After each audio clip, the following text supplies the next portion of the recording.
The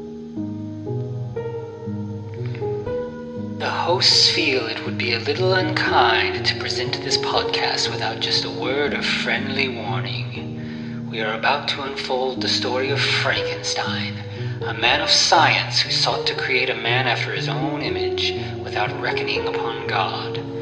It is one of the strangest tales ever told. It deals with the two great mysteries of creation, life and death. I think it will thrill you.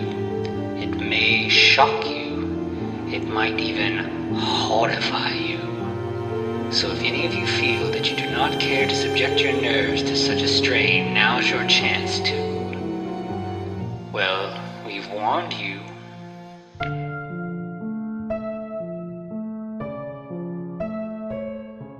Hello and welcome once again to the Frankencast. I'm the mad scientist Anthony Bowman. My pronouns are he, him, and I'm joined as always by... the guy with hypertrichosis, that is Eric Velasquez. My pronouns are also he, him.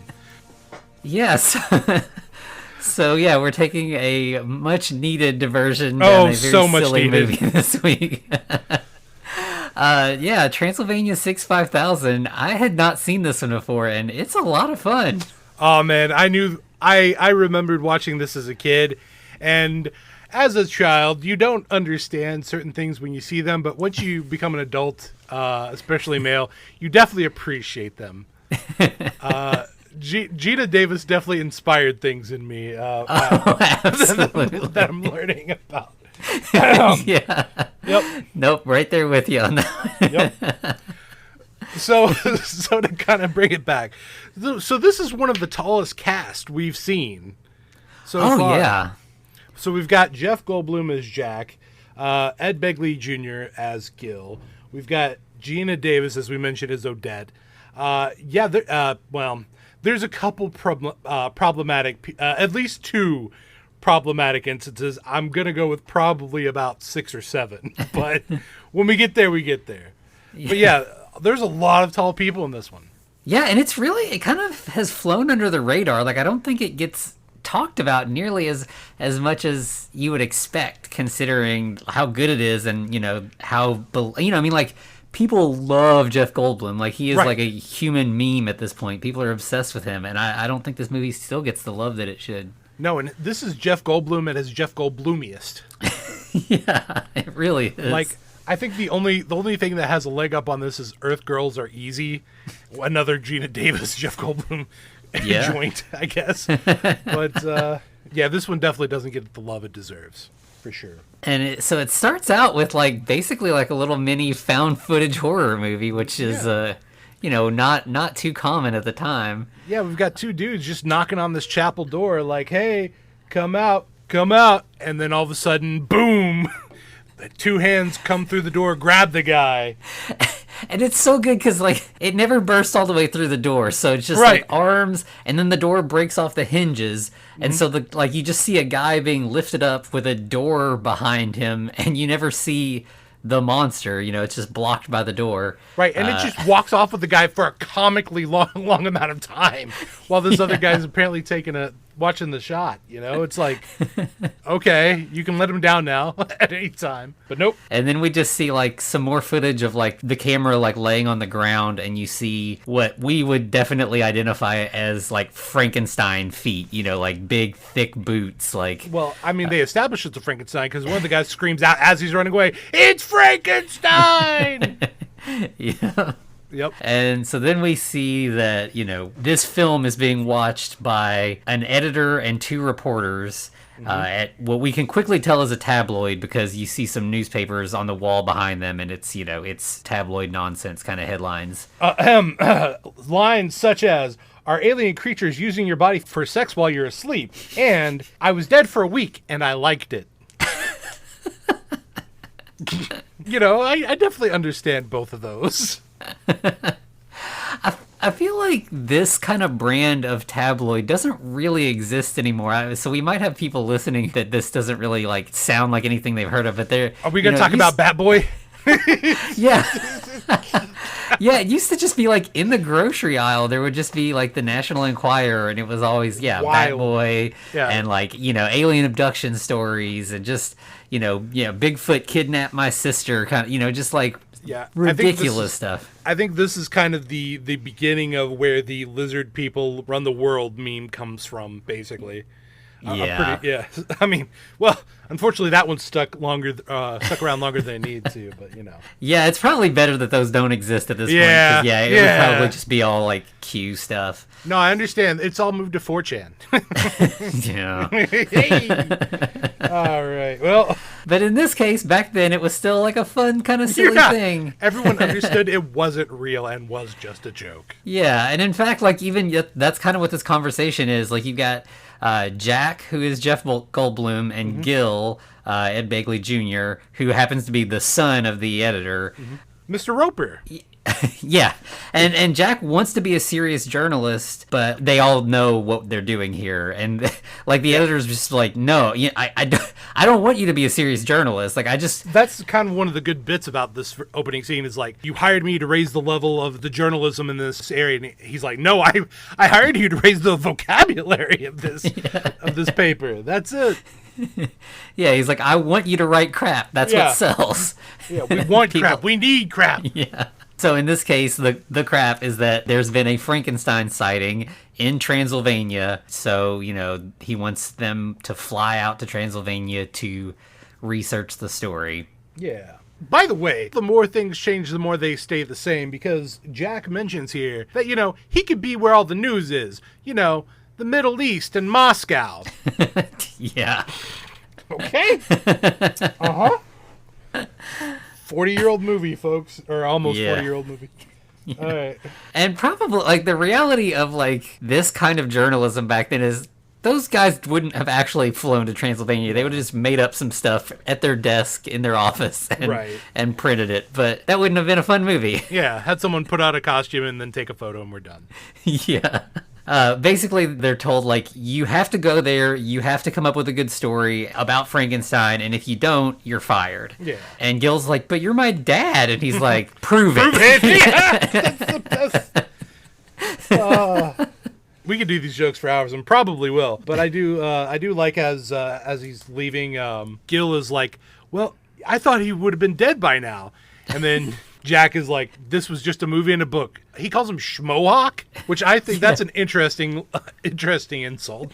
Ed Begley Jr. doesn't have a mohawk, though. I have heard that before, like once or twice, but I have no idea what it means or where it comes from. I don't know. I maybe schmo is a much dirtier word than we know. So then we get some credits, and it's like they're on a plane, then they're on a train going through like snow, which I'm guessing is probably stock footage. I don't know why it was like snowy. And then finally they're on a bus that is for this movie because it just says Transylvania Trans on the side. Yep. And the music in this is like this kind of weird sort of like synthy new wave kind of music that's like talking about Transylvania 5,000. Like it's made for this movie. The days of made-for-movie songs, specifically. I guess that ended in 98. Yeah, it's been, I do miss that. Mm-hmm. And speaking of this title, like I always kind of was like, what does this even mean? And so it's specifically like, well, one, it's referencing like the old area codes that they would use with phone numbers, where like the first two things were letters, and they would usually make it part of a word. And it's more specifically referencing. There's like an old jazz song called Pennsylvania 5,000. Right. So yeah, obviously Transylvania. And apparently there's also a Looney Tunes short with this same title that's just totally unrelated. Yeah. By the way, I mean, they keep talking about Transylvania, but that's in Romania, and this film was made in Croatia and Slovenia. Oh, really? Yeah, just interesting facts. I was interested in if they actually had done any filming there. Nope. Turns out that Croatia and Slovenia were cheaper and much more amenable at the time. So yeah, that makes sense. That sounds about right. Mm-hmm. But it looks good. Like once they get off the bus, they're in like it's this old world kind of city. It's quaint, but it's not like a village. It's a city. Yeah. And yeah, they immediately they're outside of a hotel, and Jack is like right away trying to like hit on this woman. She has a kid. Yeah, she has a kid, and like Jack's like, "Hey, Gil, go play with that kid," and he's like, "I'm not even my age." Good on you, Gil, for at least noticing that, I guess. Instead of just running over to play with the kid willy-nilly. But he does kind of reluctantly agree, and he goes and like is just talking to this kid while Jack is really, laying it on thick with the mom. And at the beginning, she's not having it at all. She's just not interested. Yeah. Then like we get a guy pops out of the hotel, and we find out he's problem the mayor. number one. Jeffrey Jones. Jeffrey. He's great in this. He's great in this, but he's an awful person. Yeah. That whole, the child, well, what we would have accused Gil for doing, that's Jeffrey Jones' thing, if you didn't know. So, I did not know that. Yeah. That is disappointing. So there's a couple disappointing folks in this movie, huh? Yeah. But, aside from that, I mean, the performance is fun if you can look past that.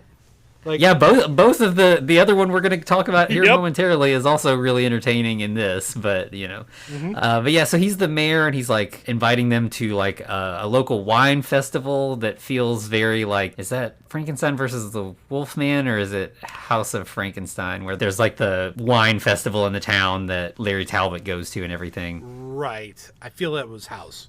Okay.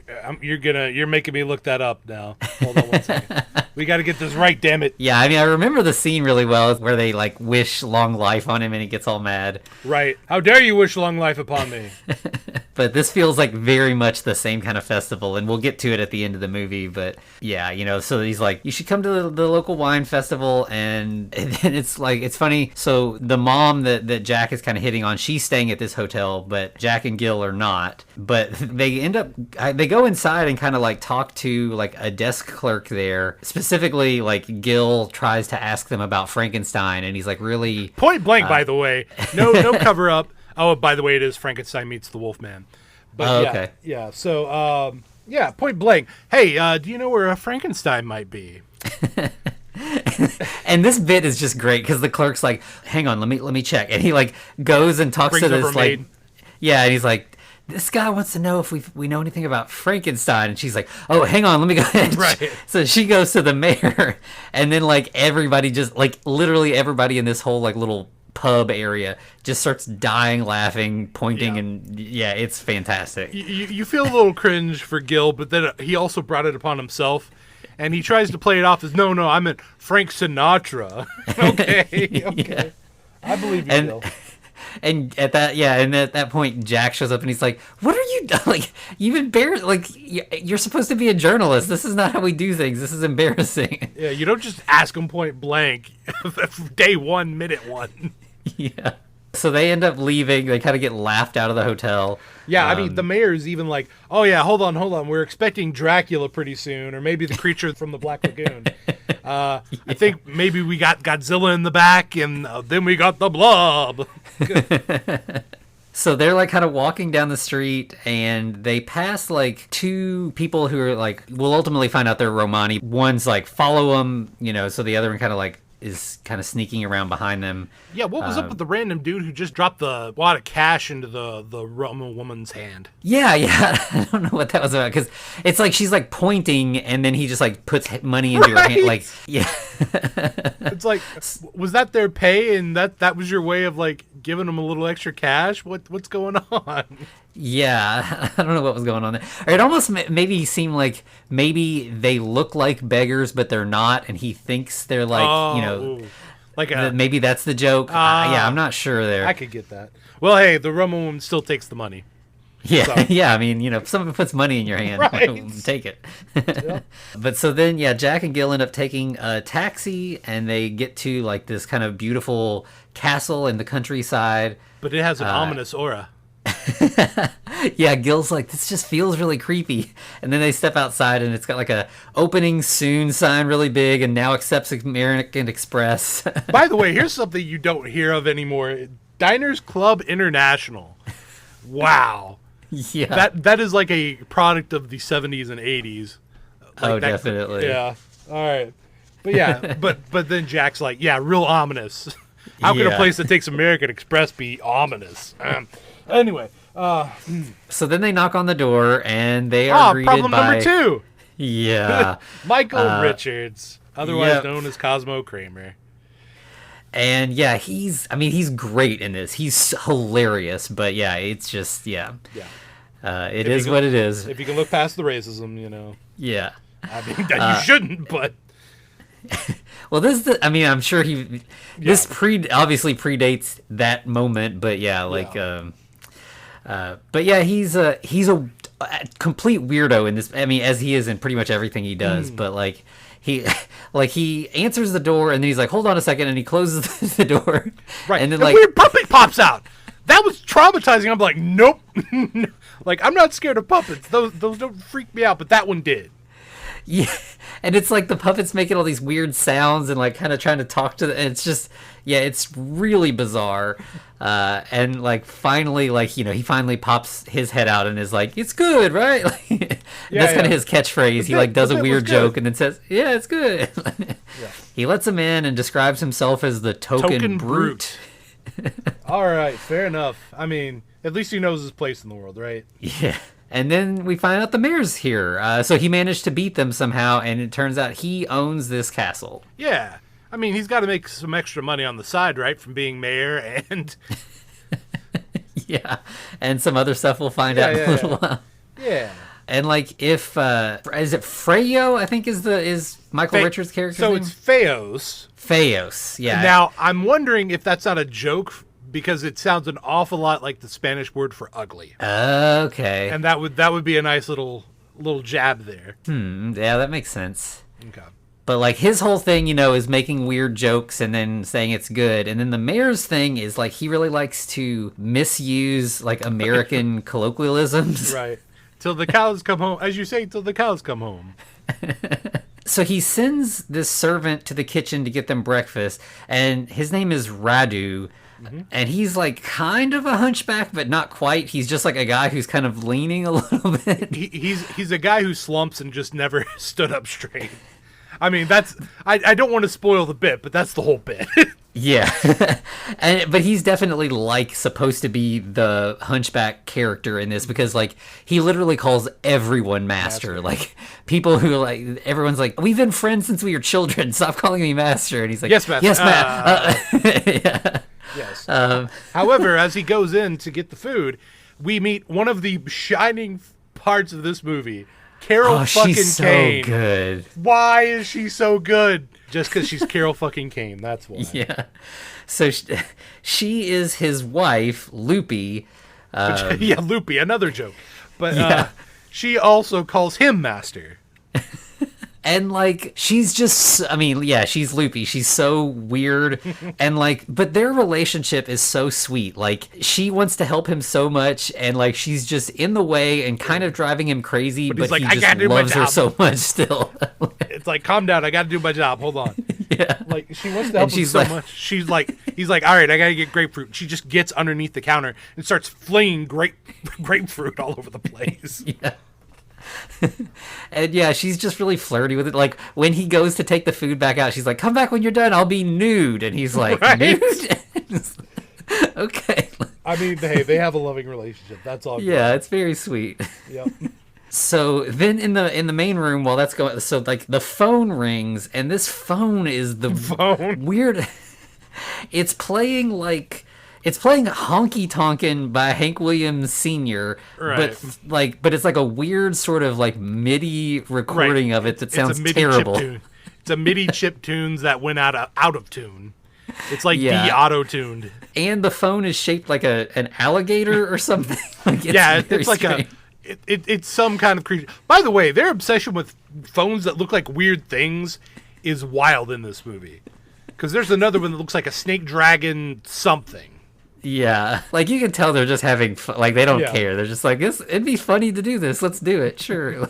And in fact, like right after that, the cuckoo clock pops open and it howls like a wolf for no reason. Then Gil is like, I'm going to go into town and start working on figuring some stuff out with the story. And I'm going to start asking questions and stuff. And Jack's like, cool, have fun. See you later. Right, but can we talk about, like, okay, like, there's all kinds of, like, science equipment that's dispensing the drinks in this scene. Yeah. And while they're eating, Feos is trying to shove cream basically up Gil's nose, saying, smell it, smell the cream. Yeah, all of I think later we get a bit where like the mayor is eating hard-boiled eggs that he's cutting with like a guillotine, and then he's like he pours salt on them out of like he has like a rack of test tubes, like basically it holds all the comments. It's like pepper, salt, all the stuff. By the way, that's kind of cool. I would do that. Oh yeah, it was great. Yeah, but also, did you notice there was coffee in one of the big beakers? Oh, I looked at that and I'm like, that's where they got the idea for Chemex. That's it. Do you know how to make coffee with the Chemex? I'm not going to tell you because I'm not that kind of guy, but we'll talk about it later. Interesting. No, I don't know. Look up Chemex. Okay. It's a very hipster way of making coffee, and I feel that they got it from this movie. Okay. That's what my headcanon says, at least. So finally, like Gil heads out. He goes into town. He goes to like a newspaper office and kind of like reads some old papers. And then like it's kind of montagey. Like we don't really get much of a scene here. And then we just cut to him at the like the old building we saw at the beginning of the movie. Mm-hmm. So he's already like tracked down the site of the attack. Right. And like he in fact kind of knocks and no one answers. So he just like goes in. Lets himself on in, yeah. And we see that it's basically empty except for in the back there's some letters scratched into the wall. Did you notice there was one that says Bella? I didn't. That's really good though. Okay. Listen, I can't if I'm not noticing weird things in the background, I'm not doing my job. Yeah. Okay. Yeah, I miss all of those things, so that's what we definitely need you for. Fair enough. But like ultimately, he doesn't see much. Then like a chandelier falls and almost hits him, and then like a police officer shows up and is like, "What are you doing here?" Inspector Furchik. Yeah, and so Gil kind of plays dumb and he's like, "Is this? I was looking for something Presbyterian or something." He just like makes up a church. Our Lady of Perpetual Sorrow. Oh right, okay. Yeah. And he's like, "Oh, I guess I just I got turned around," and he just like takes off, and then he gets back to the hotel where Jack is on the phone. And this whole bit is one of the best in the movie. Like, it's so good. Mm-hmm. Gil bursts in. Jack's on the phone. I think he's probably talking Liz. to the... Yeah. And, Jack's like, "What, you don't knock?" And Gil's like, "Oh, hey, okay." And so he goes out and he knocks and then comes right back in. And he's like, "I didn't say who's there or come in." Yeah, and he's like, "Okay." And then he knocks. He's like... And Jack's just ignoring him. And he's like, "You didn't say come in." Yeah, it's basically like Jack is just fucking with Gil, and it's great. It feels very like Abbott and Costello, like a who's on first kind of thing almost. But and so finally like Gil comes in and he's like, I haven't found much, but I did find out about a Dr. Malavacqua, who has lost his medical license. So maybe that might have something to do with the Frankenstein monster. Yeah, and then at that point, Jack, of course, berates Gil because that's what he does at this point in the movie. And he specifically mentions a article that Gil wrote about people that looked like their pets. Well, it turns out that it was people that looked vaguely like animals, and Gil provided them with the pets and then took pictures. Yeah. So that... And he was like, "That's just showing initiative." Right, yeah, just showing initiative, yeah. But he's like, "Yeah, if you think this is a good lead, go for it." He's just like, "Go with God," basically. I'm not getting involved, but follow up on that. Yep, and then we get another one with a knock at the door. Feos is bringing in a letter from a Romani man, and as the door is shut, apparently it slams on Feo's hand. Oh no, wait. That was a prosthetic hand. Then they go to shut the door one more time. Oh no, that's Feo's leg. Oh no, that's a prosthetic leg.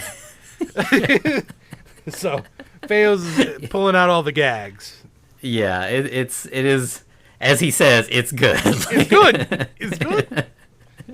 Yes, it's good. So they read the note and like it's kind of like a weird sort of cryptic poem, but the last line is, "The answer that you seek lies with Madame Morovia." Madame Morovia. That sounds like somebody from Ravenloft if you're a big D&D fan.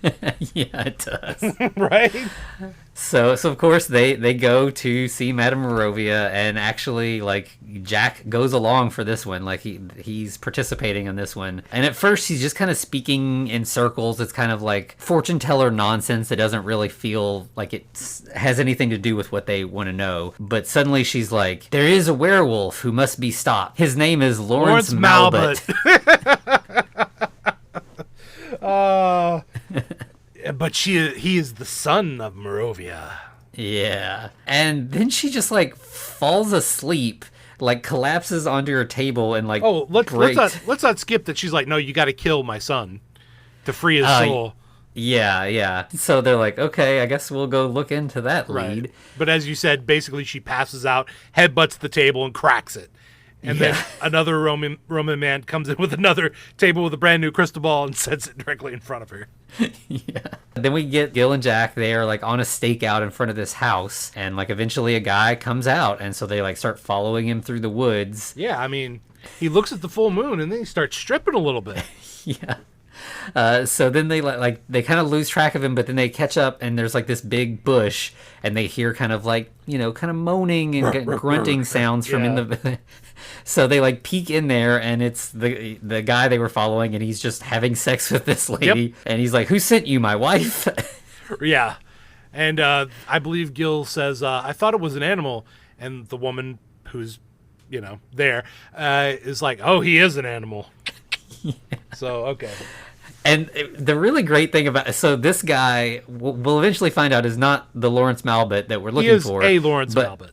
But who he is the director of this movie, the writer and director, Rudy De Luca. Yeah. He just gave himself a cameo as kind of this sketchy dude. I mean, listen, wouldn't you? Maybe. I mean, come on. Yeah.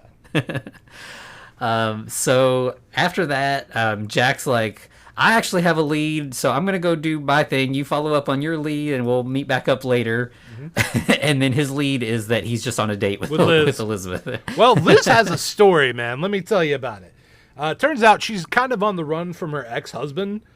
She just kept trying to leave, and he wouldn't let her. So I guess we should probably add a warning to that. So. Yeah, and she just kind of tells him that, and then we don't get much more of her backstory. But yeah, obviously, she's got a kid, here's her move though. To get away from her husband, she busted a bottle of wine over his head. Keep that in mind. She does that a lot. It's a good bit. It's a good bit. But yeah, they're kind of getting along. They're obviously she's sharing some personal info or whatever, and then she wants to know why he's in Transylvania, and so he, for some reason, like is honest and is like, yeah, I'm, like it seems like he would be cagey about this. Yeah, but he tells her most people probably would be. Yeah, and he's like, we're researching this story about Frankenstein, and she's gone. She kind of laughs at him and then just like gets up and leaves. Right? And he's like, hey, wait, what? Where are you going? It's so good. Just, okay. And then gone. Just walks away. Meanwhile, in Gil's room, he is approached by the aforementioned Gina Davis as like a super sexy lady vampire. Yep. I believe they refer to her as a Lady Dracula. Yeah.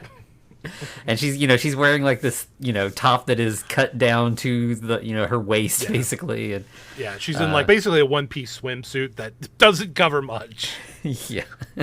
And then like, she's kind of, it looks like those scenes where like Dracula comes into the woman's room, but then like he kind of wakes up and she's gone and he's not sure if it's a dream or not. Mm-hmm. And so then, like, the next morning, he's talking to the mayor, telling him what happened. And this is when the mayor is, eating the guillotined eggs with the test tube salt. Oh, we're skipping over the scene with Gil and Jack, where they're like, I smell her perfume. And Jack's like, it must have been the creature from Estee Lauder. Yeah, there's just so many, good little bits in this. Their chemistry is so good. Yeah, it really is. I don't know if they've done anything else. Like, yeah, it works so well because they're both sort of straight man, like for each other. Yeah, like so it it's not like the Abbott and Costello thing where like one's the smart guy and one's the dumb guy. It's like, I mean, I guess Gil is more like more of the dumb guy, but not exactly. Yeah, like he's still, Jack is throwing jokes at him that he kind of has to like be stone face about, and yeah, it kind of goes back and forth. It's a really good kind of rapport they have. Yeah, it's kind of like Jack is the very serious writer, whereas Gil knows what he's doing and what he's about. Yeah, and it ain't nothing serious. But yeah, going back to the guillotine eggs. Yeah, so the mayor's kind of, he's eating his breakfast, and like eventually Gil leaves, and as soon as he's out of the room, the mayor like rushes up to Gil's room and starts like searching through everything. And he does find a VHS tape which Called contains Frankenstein Lives. the Frankenstein Lives video. Yeah. So we're starting to get the sense that like maybe the mayor is not on the up and up here. Yeah. While all that's going on, Gil has gone to the sanatorium to try to speak to Dr. Malavacqua, but the guard there won't let him in. And he's like, well, I'm a reporter. I just didn't want to talk to the doctor. And he's like, You got to have an appointment. Yeah, yeah. And he's like, can I make an appointment? Nope. He doesn't take appointments. I understand. Okay, fair enough. Yeah, and then meanwhile, we've got the mayor who is showing the police chief, the guy we saw earlier, who ran into Gil. He's showing him the video, and they're like, nobody can see this. We got to, get rid of this. Oh, are we going to leave out the bit where, as the mayor steals the tape, when he comes out, he tells Radu, don't let anyone in the guest rooms at all. And then Radu's like, but you were just in the guest room. Yeah. Yeah, but yeah. So, yes, the mayor and the inspector know that this tape's kind of out in the wild, but it must be destroyed. Yeah. So at this point, like, then coincidentally, Gil and Jack also go to speak to the police chief because, they're just doing their research and everything. The mayor's still there, so they're asking a little bit, and they're like, wasn't there, a Frankenstein monster here? And they're like, yeah, that was a long time ago. We don't talk about that now. Like, can't you talk about the new Transylvania? We're developing, we've got a new sewer system. Right. There's a skyscraper. It's all of 6 floors? stories. By the way, I do like how they mentioned that, our monsters are like your cowboys, your Billy the Kid and John Dillinger, the outlaws. And it's like, okay, I get that. I like that analogy. Yeah, it's really good. Yeah. But yes, 6 floors, all of 6 floors. But still, Jack and Gil are decide to go see Malavacqua for or a second opinion. Yeah. So they're going to try to sneak in, and while they're kind of like formulating a plan, kind of ducked behind some bushes, they see that the mayor and the chief are going inside. So they're like, something's going on here. That's suspicious. Yeah, right after this conversation, yeah, it's definitely suspicious. Yeah. But Gil's like, I don't know how to get in, and Jack is like, well, here, there's like a robe, like a hospital. We'll go through the rear. Here's this convenient robe that's just hanging up. You put this on, Gil. And you just climb over. And Gil's like, what if the fence is electrified? And I love how Jack just grabs Gil's hand, puts it on the fence. Is like, nope, not electrified. Go ahead and hop on over. Yeah, so he starts climbing over, and right as he gets like to the top, Jack's like, hey, there's a patient trying to escape. But you know what? It works. Yeah, it worked. Yeah, it's a really effective trick because then like the guards all rush over and they're not trying to kick him out; they're trying to pull him in. So now he's in for sure. And they noted that he hasn't had his sedative yet, so they're gonna take care of that a little bit later.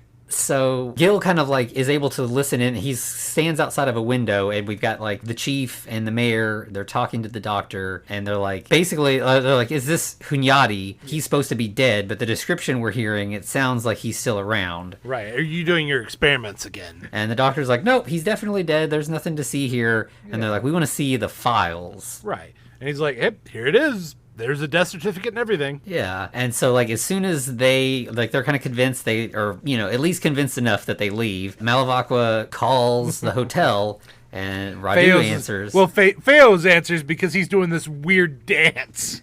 Oh, that's right. And then he's like, hey, put Radu on the line. And he's like, hey, Radu! Radu's literally right behind him and scares the crap out of him. Yeah. And so he's like, I need you to go to the lab, check on Hunyadi. He might be out causing trouble. Mm-hmm. So Gil overhears all of this. And so now Radu's been sent on his little errand. Gil now is trying to get back out of the sanatorium back to Jack. Right. And as another little bit, as Gil's hopping over the fence, Jack's like, all right, so you got the information, yeah? Somebody's trying to get in. Yeah, and it works just as well in reverse. Yep. And the guards then recognize him without the robe, and they're like, oh, this is that guy from earlier. Yeah. Let's not let him in. They drag him out. And I do like how Gil's like, hey, I wish you would have told me, but that's kind of genius. Yeah. And so again, Jack's like, well, it sounds like you've got a good lead. Why don't you go follow that? I'm going on a picnic. Yeah. I've got something important to do. Mm-hmm. Yep. And then we are at a graveyard, and the mayor and the chief are there, and they are exhuming Hunyadi's grave. Yeah, they're digging up Kurt Hunyadi. So they get the coffin, and they open it up, and inside is like a female mannequin. Yep. And the mayor's like, all right, guys, pack that up. I'm going to put that in my with car. Me. And everyone's like, why? Evidence. Evidence. That's what it is. Evidence.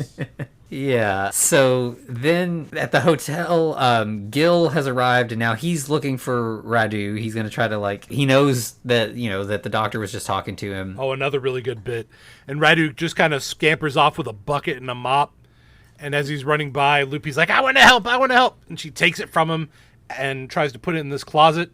But as Radu kind of runs off, Gil runs in behind him and knocks Lupe into the closet. Yeah. And then he ends up seeing Feos is in a secret passage behind a painting. Yeah, as he goes into the office. Yeah. So as you said, he finds this painting, sees that it's kind of swinging on the wall, goes to it. Feos pops out, kind of an actual jump scare in this movie, which is weird. And he's wearing these weird glasses with these bulging eyes. Yeah. Yeah, and so then Odetta comes out of a secret passage in a bookshelf behind Gil, and so he doesn't see where she came from. She's immediately just on top of him, pushes him down on a chair, is straddling him, kissing him and stuff, and he's yeah, she's scared. She does the whole the children of the night house, all that stuff. She quotes Dracula. And he's like, but it's the daytime. Right. But hey, wolves are still wolven, so, Yeah. But yeah, she's kissing his neck and everything, and he's kind of trying to push her off. He's really shy and kind of embarrassed and uncomfortable by the whole thing. But he knocks on the ground and is like, oh, someone's here. Tap, tap, tap. He's like, I got to go investigate that. He goes over to the door and is like, oh, nobody's here, and turns around and looks, Odette's gone. Yeah. But then he turns a little further and he sees a door, and he's like, oh, she must have gone out that door. And this is another bit that, I rewound this because I was laughing so hard at just how goofy this is. So he opens the door, and inside, there's Feos, and he is riding one of those, grocery store ponies, you put a quarter in and it just rocks back and forth for a minute. It's like they took a Pluto, merry-go-round or something and spray painted spots all over it. Yeah, it's not a normal looking horse. It's real weird. Yeah. And he's like, "What are you doing?" Meditating. Meditating. Okay. Cool. You do you. Well, then he goes, shut the door, and okay, we've seen this bit before. He puts his leg out, the prosthetic leg. And, Gil's like, okay, whatever, and tries to yank it out. Well, it turns out that wasn't a prosthetic leg. That was actually Feo's leg. During this whole thing, he also says, "Oh, right. Have you seen Have you seen Dracula?" Yeah, when it first came out. When it first came out. Oh, man. I'm sorry, I skipped that. That was a pretty good part. There's just, it's impossible to keep up with just all the gags in this. It's so good. And so then we cut away to Radu and Lupe, who have arrived at the lab. But they get there kind of at the same time as the doctor. And the doctor's little bit in this is so silly too. It's so good. So they go downstairs, they enter the lab. Well, he's very polite, and he's like, hey, whatever you do, don't call me master. We've been friends for 30-something years. Yeah. Just be easy, man. It's cool. We're good. We're cool. You and I, we're cool. And then he puts on a lab coat, and as soon as he steps into the lab, he just messes up his hair and turns into a mad scientist. Right. He goes completely mean. He's like, you low-life scum. It's very House of Dracula, where the doctor, when he gets the injection of the Dracula blood. Yeah. But yeah, and he instantly, he's messing with all kinds of science gear, and he's working on his experiments, and he says he wants to clear his father's name, which, you're thinking it's he's a son of Frankenstein kind of thing. But no, his father brought herpes to Italy. Well, that's because he was trying to cure the common cold by injecting a bunch of other foreign viruses into it. Yep. So he brought herpes to Sicily. I'm going to say I call shenanigans. I'm sure it was there long before. Oh, yeah, for sure. And then Malavakwa notices that Odette is missing. So he's like, oh, great. Now I got to figure out what's going on with her, too. And then he opens like a sarcophagus and there's like a mummy inside. That's his favorite one. Yeah. And he just starts like poking the mummy and he's like, does this hurt? Does this hurt? Yeah. And the mummy's just like, yeah, like all of it hurts. Good. Yeah. And he's like, all right, it's time to get to work. And Radu's like, do you want to wait for the lightning? And he's like, I don't work with lightning. I hate it. I work with all this other shit. I mean, you know, listen, he knows what works and what doesn't, okay? Yeah. Yeah. And so then we cut away to Jack, who is on his picnic with Elizabeth. And like he's like they're talking, but he keeps trying to kiss her and like getting interrupted in kind of comical ways. I love eventually that. He goes in. Yeah, he goes in for a kiss and she just brings up a banana and just bites into it. Like, nope. Takes like this huge bite and she's like, no, I'm still listening. Keep going. And he's like, it's fine. I'll wait. And she's like, what's a banana? Yeah.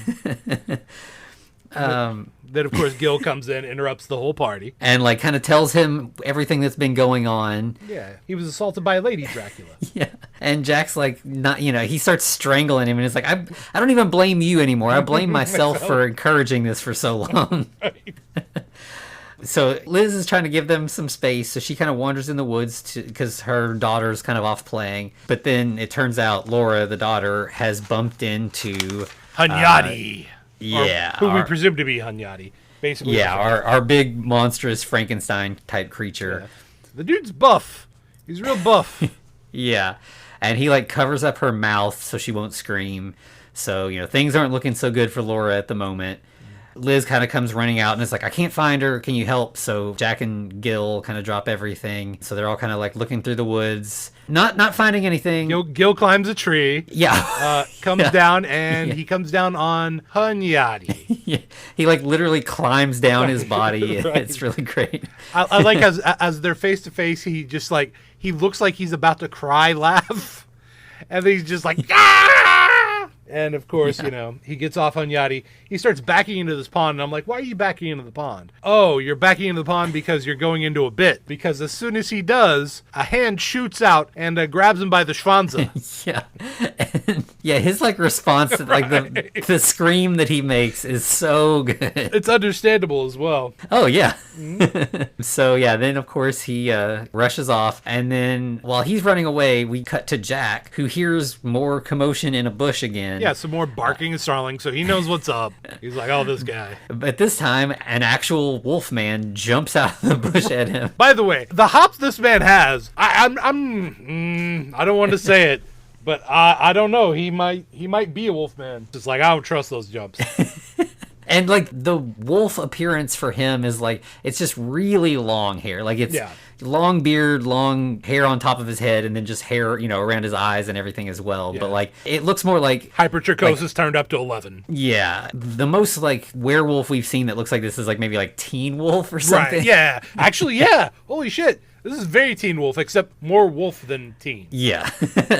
So Jack's all afraid by this wolf man that he was, he's been the skeptical one, and now here's evidence that maybe something weird is going on around here. Yeah. And then Gil kind of runs up and he tries to help, and the wolf man just grabs Gil and runs away with him. Right. Well, actually, Gil jumps on his back, and he just runs off with him on his back. Yeah, so by this time now, the police have finally arrived. Because I don't think we mentioned, but like they ended up sending Liz out to get the police. Yeah. They're obviously not, like Jack's telling them what's happening, and they don't believe him, so they arrest Jack. And they decide, hey, we're gonna stick to this wine festival, and we're all gonna be there. Yeah, we'll deal with the missing girl after the festival. It's not, we got our priorities. Of course, the mayor does kind of want to be like, hey, maybe we tell the townsfolk what's going on? But nah. The inspector's like, that's the last thing we should do. Yeah, this feels like Jaws or something where they're like, yeah, we don't want to mess with what's going on. The good things going on here. Yeah, we can't interrupt the flow of tourist money, right?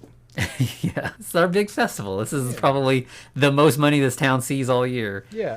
Yeah, right, exactly. So then we cut back to Gil and the Wolfman who have arrived at the lab, and Malavak was like, why did you bring this guy? Like, this is way, like, this complicates things so much more. I couldn't We get don't him need off this my guy." back.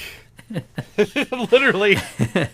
And so, yeah, Malavak was upset about that. He also somehow knows that, so we also meet Pretzel Boy, who is this contortionist, who's just like walking around contorted, like one of his arms is like behind his back in this kind of strange angle. Yeah, they call him Twisto, right? Yeah, and the doctor's like, why did you grab him? Which I don't know why he would know that, but Right. he does and isn't happy about it. Yeah, he stepped on me. I was in the water just chilling.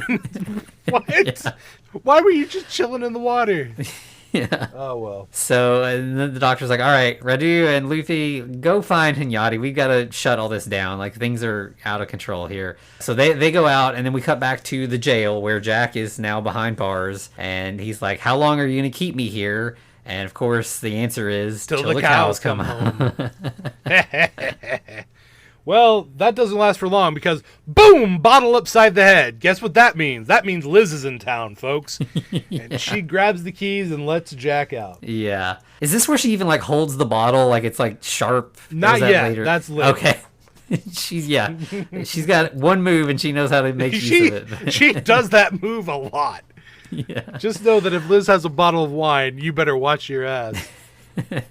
Jack and Liz kind of leave, and he's like, all the cops went to the wine festival. So then Jack goes back to Madame Morovia, because now, he knows that she wasn't lying, that there is a wolf man out there. He's like, but the first time, the guy that left I don't think it's Lawrence Malvin. And she's like, no. That's my so husband. That guy, yeah, that's my husband, and, he's just, having an affair. He's just, but like my son, he's the hairy wolf one. boy. Yeah. And she even finally gives them some useful information and is like, she says there's a bridge to the castle, jump off the bridge into the water, and then down below there's a secret passage. And Jack's like, there's no water under that bridge. And she's like, okay, well then don't jump off the bridge. Yeah. But just go under there and check for that door. Yeah. As she's like, and now I go to sleep. And he tries to push her back gently against the wall this time. But as he does so, she immediately just lunges forward and headbutts the... Yeah, breaks the table again. Yeah. So then we cut to like a stable, and there's Hunyadi playing cards with Laura. So she's okay. He's not, this is our friendly Frankenstein We got a friendly monster. Frankenstein. Yeah. And then Radu and Lupi show up, and they're there to capture him. And they have an industrial size bottle of chloroform. Yeah. And we get like just a great slapstick fight. Like, they're all like bumping into things, like breaking through walls. I think there's a part where Radu's on his shoulders back, and he like just runs through all the beams. Yeah, breaks like 8 beams in a row. Across Radu. But ultimately, Luffy like wraps a rope around his legs a bunch. She just runs out of nowhere and just starts wrapping him up like an AT-AT. Yeah.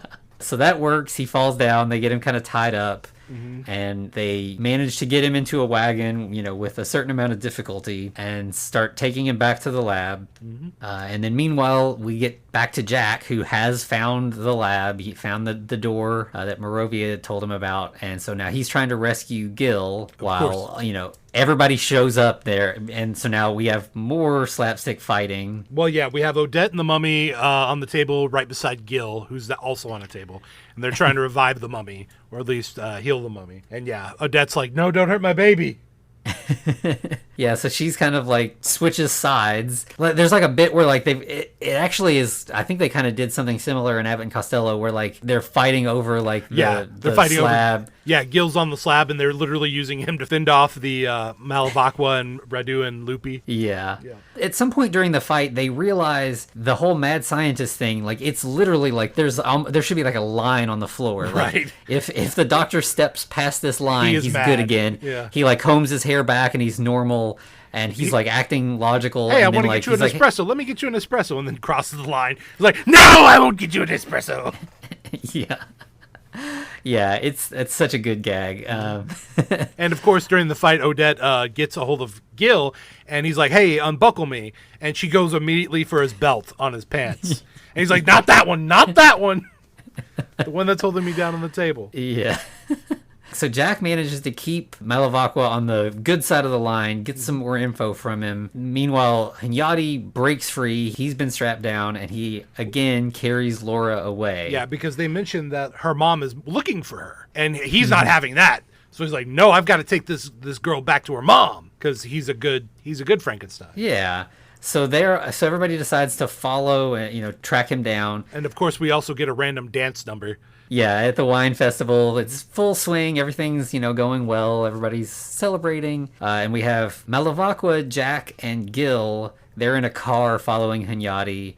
And then we get all the rest of the cast, basically. Radu, Lupi, Wolfman, Twisto. They're all in, like, a wagon. So we got a little bit of new style, a little bit of old Universal looking kind of set. And then we cut back to the festival, and Liz is confronting all the police officers. She is not happy that they are celebrating at the festival and not looking for her missing daughter. And like she's braiding them. She slams her hand down on the table.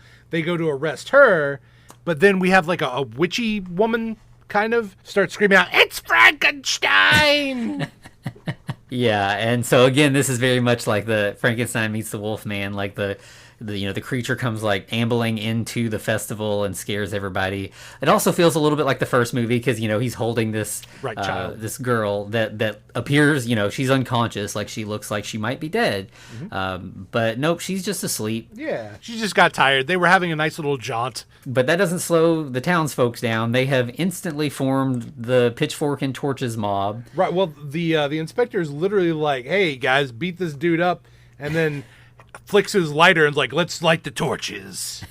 Yeah. So they kind of like encircle the creature and they're like going to burn him up. But that's when Malavacqua, Jack, and Gil arrive, and they're like, no, like, he didn't do anything. Hunyadi was in a bad accident. Malavacqua helped him out. Like, this is a good thing. One of your citizens was hurt. Your doctor helped him. This is all. Right. This is what you should want. However, the inspector and the mayor do not want this because they were embezzling money that was supposed to go to the treatment of John Hunyadi. Wow, that was a character from history. No, Kurt Hunyadi. Yeah, it's like they're almost like would be like an insurance scam kind of thing. Like, but they're trying to keep the money for themselves, kill off Hunyadi, bury him, and then just, get the money for his treatment. Right. So they're the monsters. Yeah. Then we have a great sort of bit where like Gil has gone into the crowd and he's trying to like turn the tide of the mob basically he's like, "Hey, listen to Jack. Yeah, listen to Jack." Ducks down, moves over to the side. "Yeah, listen to that Jack guy. He's great." At one point he like takes a lady's scarf and puts it over his head and yeah, it's a pretty good bit.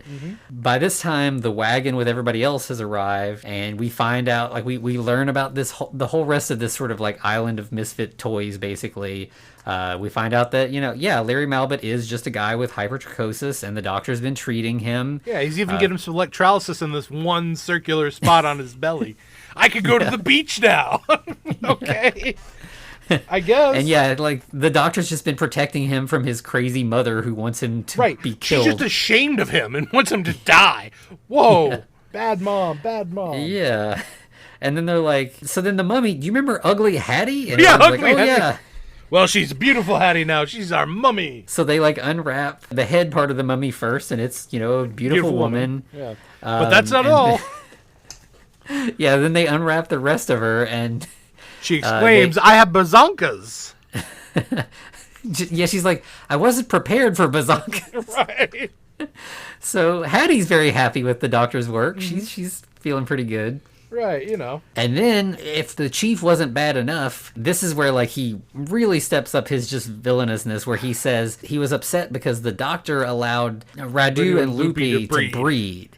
And he's like, those freaks shouldn't be making more children that look like them, creating hideous offspring. Look like this! And it's a perfectly normal boy who's just slumped over a little bit. Yeah. And then we get like a great moment with Radu. Like, so the whole movie, like we've been saying, he's just subservient to everyone. He calls everyone master, and he finally like stands up and is, like, no, like this is my family. You're not going to talk to them this way. Right. Yeah, it's just a really sweet sort of moment where he like literally and figuratively finds his backbone because he like stands up. Tall, and he's like, don't whatever you do, you can talk about me any way you want to, but you don't say a word about my son. And Loopy's like, and your wife? And he's like, and especially my wife. Yeah, so good for him. Yeah, it's really, really a sweet moment with him. And then like Gil talks to Odette, and he's like, you're actually really beautiful, and you don't have to pretend to be a vampire. Like you can. He takes out her false teeth. Yeah. And she's like, no, I'm horrible, and I'm awful, and I'm ugly. And it's like, girl, you're Gina Davis. You know you're lying. Stop it. Yeah.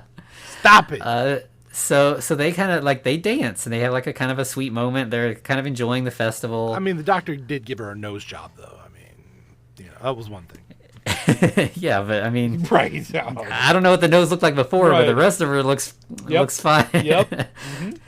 But yeah, we got Gil taking a bunch of pictures of everybody. Yeah, it's just like, this is just a real nice, like everybody in the community is accepting all these people, and like it's just like really nice festival. Everybody's happy, other than the mayor and the chief, who are the bad guys. Yeah, but we get it almost feels like a Scooby-Doo ending or something, where it's like, these two old guys are trying to ruin everything, but now everything's okay and we're all gonna be happy. But now, of course, as we go out, we of course get to see the results of their work. It turns out that good old Dad posted the first story as Frankenstein lives. And not only that, but he has a massive bolt. Yeah. And then, of course, they make I'm assuming, sex change joke, because there's the picture of formerly ugly Hattie, who is now beautiful Hattie, saying the mummy was really a daddy. Yeah, that one was a weird one. Yeah. I don't know if that was just, I think that probably was a sex change reference, but probably just like a tabloid thing. Well, yeah. I'm assuming, up a story. Just assume anything that was on here is not true at all.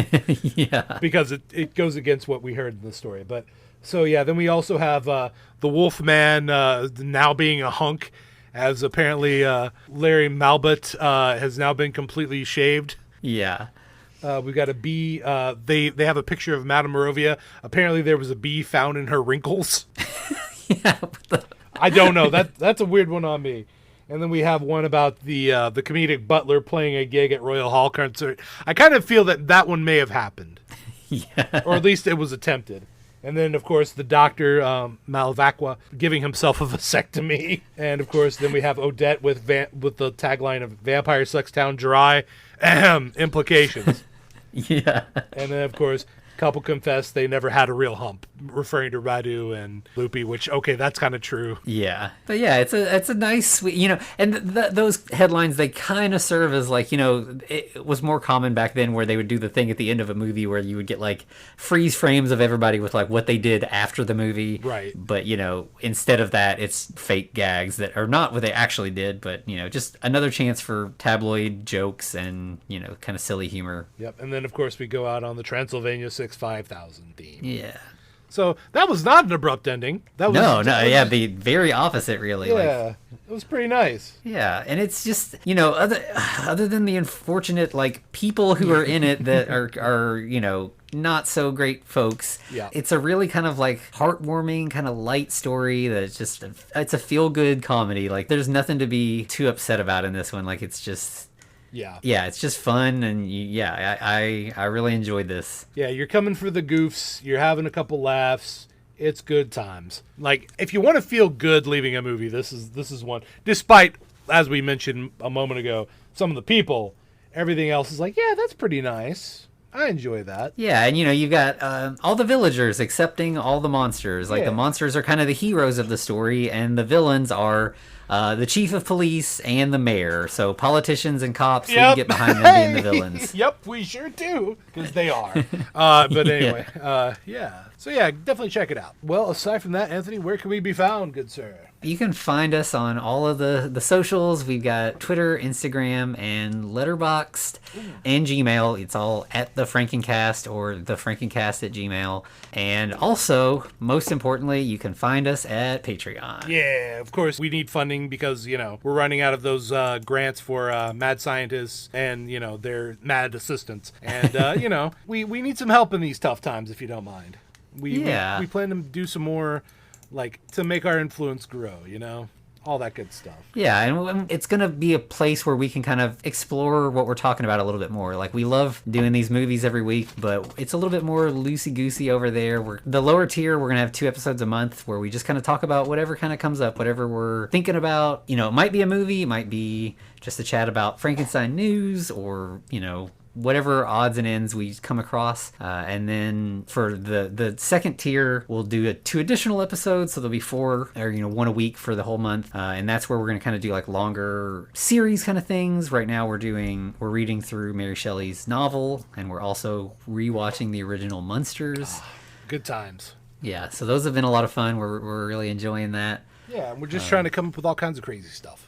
Yeah, we'd love to have you there, and we're already kind of talking to the people we have on there, chatting on the Patreon feed. They're kind of suggesting other things they'd like to see, other movies they'd like us to talk about and stuff. So it's a good place to chat. So yeah, we definitely would like to have you all there. Definitely.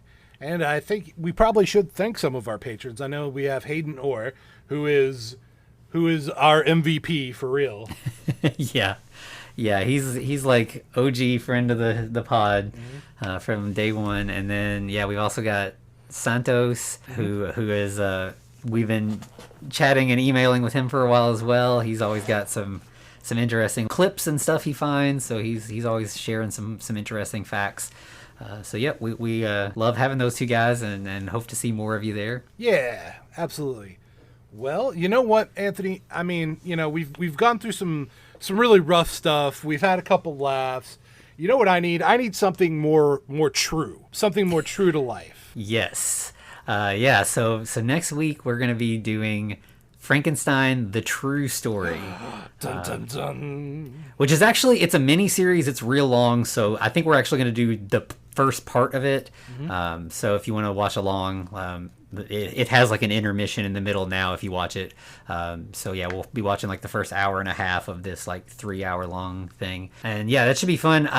It's been a while since I've watched it. The one thing I do know about it is that it came out the same year as the Dan Curtis one that we talked about a couple weeks ago. Yeah, it kind of overshadowed it, didn't it?